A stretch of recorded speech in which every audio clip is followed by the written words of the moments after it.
Je rappelle que lui, aujourd'hui, il se verse 120 000 euros par an, il explose sa fiscalité personnelle, il explose ses charges sociales. En se disant je vais cotiser, au moins j'aurai une très bonne retraite. Il y a plusieurs arguments pour mettre ça en doute. C'est déjà combien est-ce que vous allez percevoir à la retraite et également est-ce que tout simplement le système de retraite sera toujours exactement le même quand vous arriverez à la retraite. Faites-vous votre propre retraite et faites-vous confiance à vous pour préparer votre retraite. Ayez la main pour pouvoir la prendre peut-être à 60 ans, à 62 ans, à 66 ans si vous avez envie d'aller aussi loin parce que ce que vous faites vous plaît, mais au moins c'est vous qui choisirez. Et aujourd'hui, Thierry, il est dans la tranche à 41%, ça veut dire que tout nouvel euro qu'il va gagner, il est imposé à 41%. 1 euro gagné de plus, c'est 41 centimes qui part à l'État. Et aujourd'hui, sur l'art de la gestion patrimoniale et financière, on va vous raconter comment on a fait économiser 40 000 euros par an à un dirigeant. On vous explique tout de suite. Et je suis avec Guillaume pour en parler, comme à chaque fois. Donc on va parler de ce cas. Déjà, expliquons peut-être le cas, la situation de cette personne. Ouais, on va reprendre l'exemple de notre client justement qui est venu nous voir. Profil assez simple, assez standard dans ce que nous on peut rencontrer au quotidien quand on accompagne nos clients. Un entrepreneur, 40 ans, chef d'entreprise de sa société par action simplifiée, SAS, qui vient nous voir tout simplement en nous disant je paye beaucoup trop d'impôts, que ce soit à titre personnel, je me verse 120 000 euros par an, que également ça soit sur la partie entreprise, puisqu'on le verra, on va développer un peu tout ça. 120 000 euros de rémunération en SAS, qui est versé 100% sous le format de la rémunération en assimilé salarié. C'est le statut qu'on a quand on est dirigeant, président d'une SAS. Eh bien, on va voir que malheureusement, pour lui, jusqu'à maintenant, il faisait les mauvais choix. Heureusement pour lui, il est venu nous voir pour avoir du conseil et pour optimiser ces situations. Et on va voir que l'optimisation, c'est un mot qui peut sembler farfelu, où on va se dire on va faire des choses un peu borderline pour améliorer la situation. Pas du tout. On peut faire des conseils très simples, des choses très simples à mettre en place également au niveau de l'entreprise, des modifications. C'est des petits détails qu'il faut changer ou alors des changements un peu plus importants. Mais on va regarder comment est-ce qu'on a permis à ce client-là, justement, d'économiser ces fameux 40 000 euros par an avec des choses assez simples à mettre en place. Est-ce que tu peux également, tant qu'à faire, rappeler ses objectifs et puis on va l'appeler Thierry, ce client, comme ça sera plus simple pour nous. Allez, on va prendre ces objectifs à Thierry. Premier objectif, c'était bien sûr préparer sa retraite et ça allait également avec un autre point qui était très important pour lui, c'est comment est-ce que j'assure la sécurité de mes proches, de ma famille, comment est-ce que je peux les protéger. C'est d'ailleurs pour ça au départ qu'il avait choisi la SAS. Son comptable lui avait dit ouais, SAS, tu seras protégé comme un assimilé salarié, ça sera très bien pour toi et tu vas pouvoir cotiser à la retraite comme quand tu étais salarié. On va voir que ce n'est pas forcément le conseil que nous, on lui a donné, mais le but, c'est de montrer ça au fur et à mesure de l'épisode. Ok, donc préparer sa retraite, protéger sa famille, bien sûr, mieux piloter sa rémunération, ce sont ses objectifs. Mais comme la plupart de nos clients qui viennent nous voir, et c'est là-dessus que notre ingénieur patrimonial qui passe dans certains podcasts, Alexandre Chapozier, s'amuse et fait vraiment de l'ingénierie exceptionnelle auprès des clients. Donc justement, on va reprendre un cas qu'il avait analysé et on va essayer de le rendre pédagogue au maximum. Je rappelle que lui, aujourd'hui, il se verse 120 000 euros par an, il explose sa fiscalité personnelle, il explose ses charges sociales et nous, on va lui faire son calcul simple. Déjà, on va lui remettre un état des lieux de combien ça lui coûte. 120 000 euros de rémunération, c'est 210 000 euros pour sa SAS de coût entreprise. Ça veut donc dire que sur 120 000 euros, il y a déjà 90 000 euros de cotisations sociales, les fameuses cotisations qu'on paye quand on est assimilé salarié. Ça représente à peu près 78 à 80% du salaire que vous distribuez. Donc sur 120 000, il y a un coût entreprise de 210 000. Et nous, il nous a dit qu'il avait une marge moyenne de 250 000 pour se rémunérer. Donc sur ces 250 000, il en reste déjà plus que 40 000 euros sur lesquels il va payer un IS à 15%. Donc 6 000 euros aussi d'impôt sur les sociétés. Donc il lui reste concrètement 34 000 euros dans son entreprise et il a touché 120 000 euros dans sa poche personnelle. Mais attention, parce que quand on touche 120 000 euros, on explose aussi toutes les tranches à titre personnel. Et donc, de son côté, lui, il est célibataire, mais il est divorcé, il a des enfants qui ne sont pas à sa charge. De son côté, les enfants sont à la charge de sa femme, de son ex-femme, et donc il a une part de son côté. Sur cette part-là, sur les 120 000, il paye maintenant 30 000 euros d'impôts. Concrètement, pour 210 000 euros de coût entreprise, il lui reste 90 000 euros net dans sa poche. Donc un peu moins que 45%. On est vers les 43% de revenus nets par rapport à son coût entreprise. Lui, il pense faire la bonne chose parce qu'il pense que sur ces 90 000 euros de cotisation sociale, l'État va lui en rendre 90 000. C'est au moins ce qu'il pense. Il se dit, mais je vais au moins récupérer ça, parce qu'en plus, l'État a la chance de pouvoir placer mon argent sur le long terme. Donc, je devrais au moins toucher même plus que 90 000 euros à la retraite sur ce qu'il donne tous les ans. C'est pas du tout le cas. Ce qu'il faut se rendre compte, c'est que c'est pas du tout le cas et l'État ne fait, malheureusement pas, le pas inverse, de vous rendre plus que ce que vous lui avez donné. Ouais, et en plus, hein, on table ici sur une stratégie où on laisse un peu la main justement à l'État pour organiser notre retraite. Ça, c'est un des premiers points qu'on soulève quand on voit des dirigeants comme Thierry qui sont des dirigeants en SAS, qui ont fait le choix, entre guillemets, de la sécurité, en se disant, je vais cotiser, au moins j'aurai une très bonne retraite. Bon, il y a plusieurs arguments pour mettre ça en doute, hein. C'est déjà combien est-ce que vous allez percevoir à la retraite? Et également, est-ce que tout simplement le système de retraite sera toujours exactement le même quand vous arriverez à la retraite? Dans tous les cas, la vraie réponse, c'est vous n'avez pas le choix. Vous avez mis votre argent dans les mains de quelqu'un d'autre qui va le gérer pour vous. Et si vous avez de la chance, vous en trouverez une partie, jamais la totalité de ce que vous avez donné, surtout sur des rémunérations comme celle-ci. Et si vous n'avez pas beaucoup de chance, bah, peut-être qu'avant que vous soyez en retraite, il y aura le délai légal qui sera repoussé pour que vous puissiez prendre votre retraite. Encore une fois, c'est pas vous qui avez la main, c'est pas vous qui avez le choix de savoir quand vous vous arrêtez. Ou alors encore pire, le système aura complètement changé et on vous dira il faut capitaliser. Donc nous, le conseil qu'on fait assez souvent, sauf cas exceptionnel, attention, on ne dit pas que la SAS est toujours la solution. Parfois, il peut y avoir des cas spécifiques de santé, etc., où il faut être en SAS pour être bien protégé. Mais autrement, faites-vous votre propre retraite et faites-vous confiance à vous pour préparer votre retraite. Ayez la main pour pouvoir la prendre peut-être à 60 ans, à 62 ans, à 66 ans, si vous avez envie d'aller aussi loin parce que ce que vous faites vous plaît. Mais au moins, c'est vous qui choisirez. Ouais, et puis même avant, j'ai même envie de dire, j'espère Sûrement pour vous avant. même à 50, 55 ans, si vous êtes bien accompagné et que vous faites des résultats comme Thierry, hein, ça fonctionne quand même pour se rémunérer 120 000 et avoir une marge à 250 000, ça fonctionne. Mm. Sur ces 250 000, on lui a dit, on va transformer déjà dans un premier temps la société en EURL. On parlera peut-être de holding après. On va déjà transformer la société en EURL. On ne parle pas de holding parce que Thierry, il n'a pas de projet de réinvestissement pour le moment. Et on parlera pour les personnes qui voulaient réinvestir de holding par la suite. Si maintenant Thierry il passe en SARL, pour la même rémunération à 120 000 euros, ça ne lui coûte pas 210 000 euros, ça va lui coûter 165 000 euros. Sur ces 165 000 euros, effectivement, de son côté, il va rester 85 000 euros qui seront à l'IS, qui va lui permettre d'avoir à peu près 70 000 euros net d'IS, VS 34 avant, donc il y a 36 000 euros d'écart pour sa propre retraite qu'il va pouvoir investir. Et puis de son côté, sur les 120 000 euros, il va payer le même IR à 30 000 euros.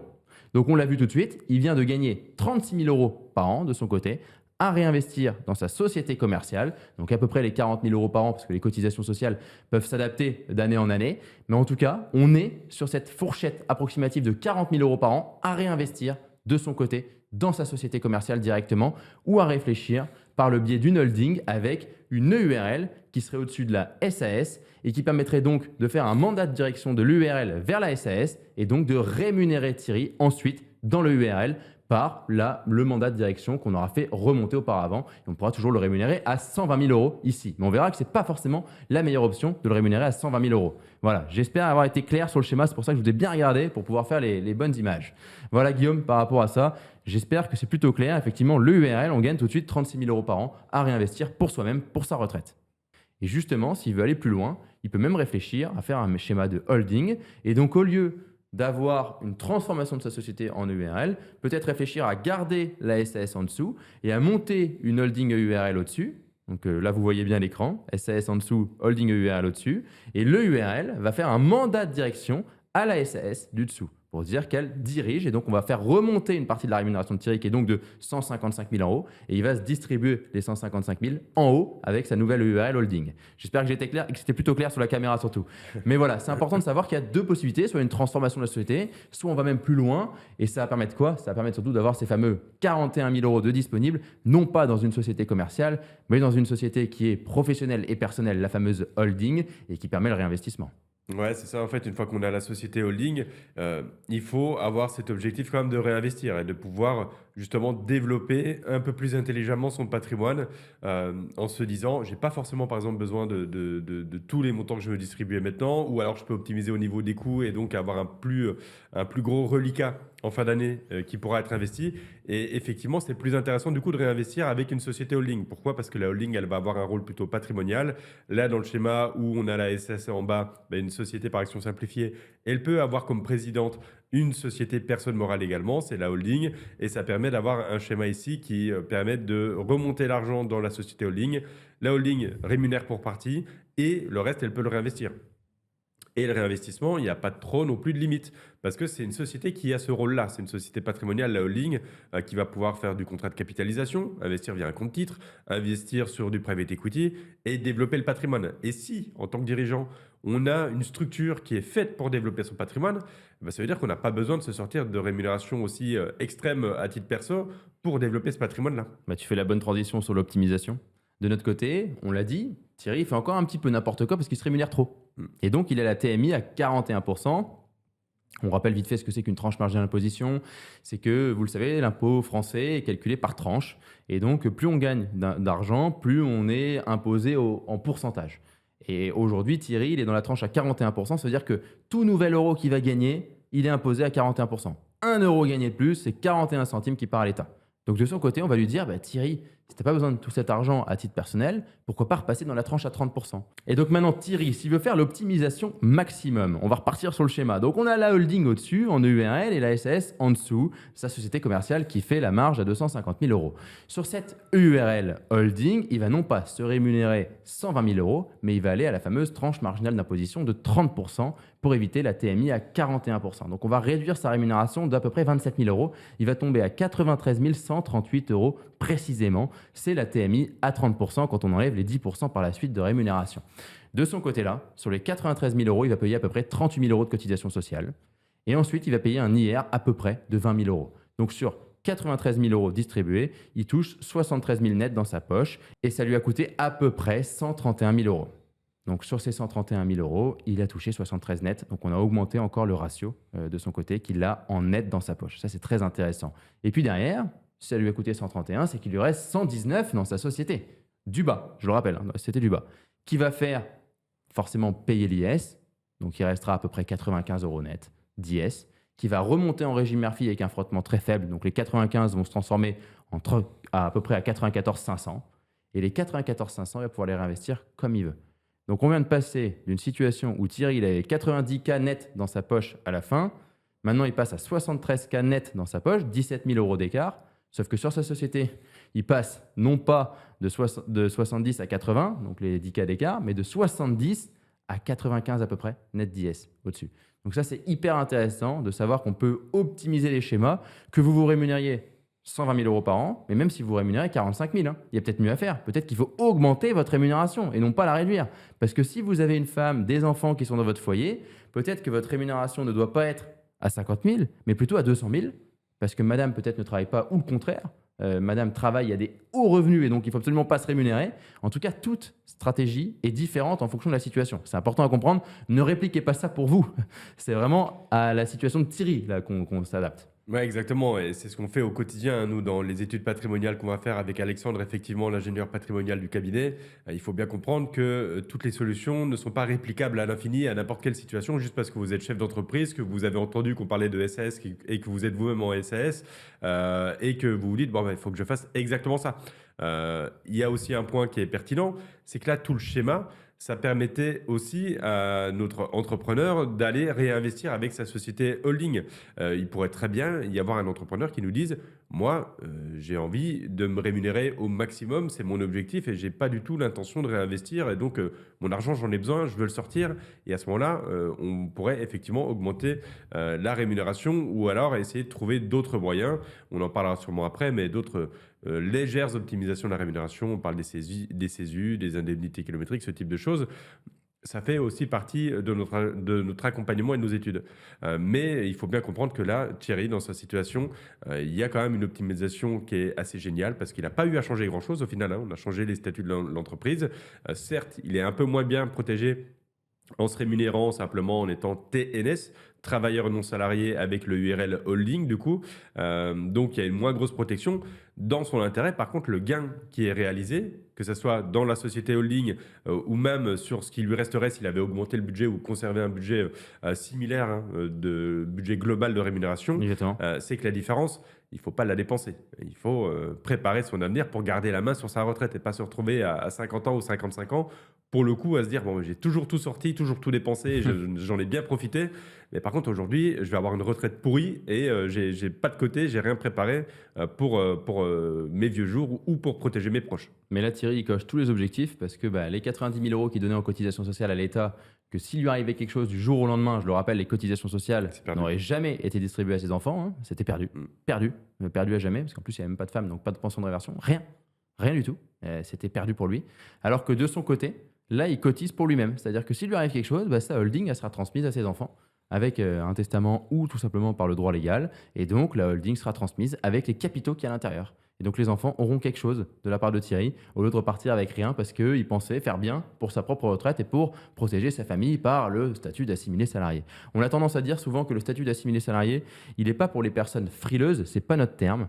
Il est pour les personnes qui peuvent avoir des problèmes de santé ou les personnes qui ont pas envie de se prendre la tête avec l'investissement et qui veulent vraiment avoir une protection par le biais de l'État français pour leur retraite et donc qui ont confiance 100% en l'État français. Moi, j'ai tendance à dire souvent qu'il faut diversifier même dans sa protection. Et donc, la diversification, ça passe par préparer sa propre retraite et faire confiance à l'État français pour une partie de sa retraite. Il faut qu'on cotise tous ensemble, effectivement, pour les retraites de nos personnes qui sont actuellement à la retraite, mais il faut aussi penser à soi-même parce qu'il n'y a personne qui pourra penser à vous-même. Donc ça, c'est très important. Et puis, il y a d'autres stratégies d'optimisation. Thierry, il aurait très bien pu penser, au lieu de faire tout ça, une holding et ainsi de suite, si sa stratégie c'est de rémunération et juste préparation à sa retraite et non pas de réinvestissement dans des nouveaux projets IMO, réinvestissement dans de nouvelles sociétés commerciales, développement de l'entreprise, ainsi de suite, c'est pour ça qu'il y a du cash pour développer, pour réinvestir, mais il aurait pu penser à faire un plan d'épargne retraite avec la TMI à 41%, donc verser à peu près 10 à 15 000 € parce qu'il se verse 120 000, donc 12 000 c'est son plafond, 12 000 € par an sur un plan d'épargne retraite pour effacer une partie de la tranche marginale d'imposition à 41%. Et ça aurait permis aussi de préparer sa retraite. Donc il y a plein de stratégies, notamment Guillaume, tu en as parlé, si tu veux refaire un petit point sur ce que c'est que les chèques CESU, les chèques vacances, juste réexpliquer ce que c'est. C'est vrai que c'est des légères optimisations, mais c'est quand même intéressant de savoir que vous pouvez le faire, donc faites-le. C'est vrai, bon, là, on parle sur de montants de rémunération à 120 000 €, donc si on lui présentait que ça, Il s'arrêterait. voilà, il nous dirait c'est quand même pas fou ce que vous me proposez, les gars, mais c'est quand même aussi des choses à avoir en tête. Vous pouvez, en tant que chef d'entreprise, faire des chèques CESU, c'est des chèques emploi-service universels qui permettent tout simplement de payer la garde de vos enfants, payer une femme de ménage, payer des cours à domicile, etc. Ça peut être très utile, c'est jusqu'à 2 540 €, je crois, là. C'était le cas en 2025, en tout cas, le plafond sur les chèques CESU. Vous le faites, ça vous coûte 2 500 €. Et vous pouvez utiliser 2 500 € pour payer la nounou de vos enfants. Donc ça, c'est déjà une optimisation en soi, hein. 1 euro gagné, c'est toujours ça de gagner. Pas de cotisation sociale, pas d'impôt sur le Ouais, revenu, c'est ça. donc ça C'est c'est quand même vraiment, cool, hein. on sort 2 500 € de l'entreprise et on peut utiliser 2 500 € directement. Et il y a également effectivement le choix à faire sur la fameuse voiture de fonction ou indemnité kilométrique. Si vous avez un travail où vous utilisez beaucoup votre voiture, sincèrement, bien souvent, c'est assez intéressant d'utiliser les indemnités kilométriques. Certes, c'est votre voiture qui s'use, il y a le coût de l'essence, etc., enfin tous les coûts que vous pouvez avoir, mais les indemnités kilométriques peuvent être un complément intéressant au niveau de la rémunération. Ça n'est pas de la rémunération, c'est censé compenser l'usure du véhicule, mais c'est bien d'avoir en tête, ou alors faire le calcul avec votre expert comptable de la comparaison entre avoir un véhicule de fonction qui est dans la société, qui va être pris en charge en totalité par la société. Et donc, vous, c'est un avantage en nature pour vous, c'est fiscalisé ou les indemnités kilométriques. Et un dernier point qui peut être intéressant, c'est par exemple les chèques vacances également. Vous avez le droit de faire des chèques vacances pour vous, sans qu'il y ait forcément des salariés dans la structure, parce qu'il y a beaucoup de choses qui peuvent être mises en place quand on a des salariés. Je pense au plan d'épargne d'entreprise, Tout à fait, encore de etc., l'optimisation. qui sont de l'optimisation. Mais là, vous n'avez pas besoin d'avoir de salariés. Si vous êtes tout seul dans votre société holding, par exemple, hein, là où vous faites remonter un peu de cash et où les dividendes remontent tous les ans, vous pouvez faire des CESU, faire des indemnités kilométriques si vous le travaillez avec le comptable, et faire des chèques vacances. C'est 500 € et quelques. Mais c'est Totalement toujours exonéré, ça. on peut même aller un peu plus loin avec des Exactement. exonérations un peu partielles. Exactement. Oui, on peut monter plus haut, mais les montants que je donne sont les montants où on peut prendre 100% en charge avec la structure et ça ne coûte que ce qui est annoncé. Ouais, c'est quand même hyper intéressant de savoir que quand vous êtes dirigeant, arrêtez de croire qu'il n'y a aucune solution pour réduire votre impôt sur les sociétés, pour réduire votre impôt sur le revenu personnel et pour réunir vos cotisations sociales et pour préparer sa retraite. Il y a tellement de stratégies à mettre en place, mais ce qui est certain, c'est que votre voisin dirigeant n'aura jamais la même stratégie que vous, sauf s'il a la même vie exactement. C'est tout. Sinon, c'est Et les mêmes impossible. objectifs. Voilà, et les mêmes objectifs. C'est vraiment, il faut vraiment être un copier-coller pour faire la même stratégie. Sinon, c'est au cas par cas. Donc, pareil, n'allez pas voir votre banque pour faire une étude patrimoniale de votre situation. Ils vont vous sortir un fichier que tout le monde a. C'est-à-dire, je ne vais pas citer le logiciel, mais il y a des logiciels faciles pour faire des études. Nous, les études, elles sont faites à la main par Alexandre Chapotier et la situation est analysée à la main. Vous pouvez également aller voir des avocats fiscalistes ou des spécialistes de la fiscalité du dirigeant, des experts du dirigeant. C'est important de comprendre qu'il y a des experts du patrimoine, il y a des experts de la gestion de patrimoine d'un point de vue général et il y a des experts du dirigeant. Nous, de notre côté, notre ingénieur patrimonial a vraiment cette expertise du dirigeant d'entreprise et va accompagner nos clients sur le chef d'entreprise. Et donc, c'est pour ça qu'on a des stratégies qui sont exceptionnelles. Là, on a pris une stratégie qui est ultra simplifiée. Il faut savoir que dans le détail, avec Thierry, on a été encore bien plus loin parce que lui, Thierry, effectivement, il a sa société, mais il envisage pas mal de choses derrière. Et donc, on l'a accompagné sur ce qu'il envisage par la suite. En tout cas, voilà, on a fait le tour de la stratégie. C'était important de le savoir. Ouais, et je rajouterais juste le dernier point, mais tu l'as évoqué tout à l'heure également. Cette stratégie avec la holding, elle est ultra pertinente également si on a des enfants et qu'il y a l'objectif de transmission. Les enfants, ils peuvent être protégés par ce biais-là. Et là aussi, on intervient, hein. Il y a aussi ces mécanismes-là qu'on peut travailler avec nos clients sur comment bien optimiser la transmission, peut-être faire un démembrement sur les parts de la holding, etc., pour anticiper les choses. Et tout ça, c'est du travail qui doit s'anticiper au fur et à mesure que les objectifs des clients évoluent. Quand on a 40 ans, ben, effectivement, on a des objectifs, on est encore en phase de croissance, on est en phase de voir comment est-ce qu'on peut structurer son patrimoine pour préparer l'avenir, pour protéger ses proches. Peut-être que ce fameux Thierry, quand il aura 60 ans, il viendra nous voir pour nous demander comment est-ce qu'il peut optimiser, protéger ses enfants et déjà leur faire une sorte de passation sur le patrimoine qu'il aura construit sur les 20 dernières années. Et ce qui est drôle, c'est que je pense que plusieurs de nos clients vont se reconnaître un petit peu derrière Thierry parce qu'ils ont eu chacun Alexandre Chapotier en rendez-vous et ont pu discuter avec lui de leur stratégie. Et c'est ça qui est intéressant. C'est la magie de l'ingénierie patrimoniale, c'est que ça s'adapte à chaque personne et à chaque situation. Merci beaucoup, Guillaume. Et puis surtout, merci à vous d'être toujours aussi nombreux à nous écouter. J'espère que ces podcasts sont toujours autant enrichissants pour vous. Faites-nous vos retours. Likez, partagez, commentez. On répond à tout le monde. C'est très important de le savoir. Et puis surtout, si vous nous écoutez sur une autre plateforme comme Spotify ou Apple Podcast, n'hésitez pas tout simplement à mettre la note de 5 étoiles. On a besoin de vous pour continuer à avancer. Merci beaucoup.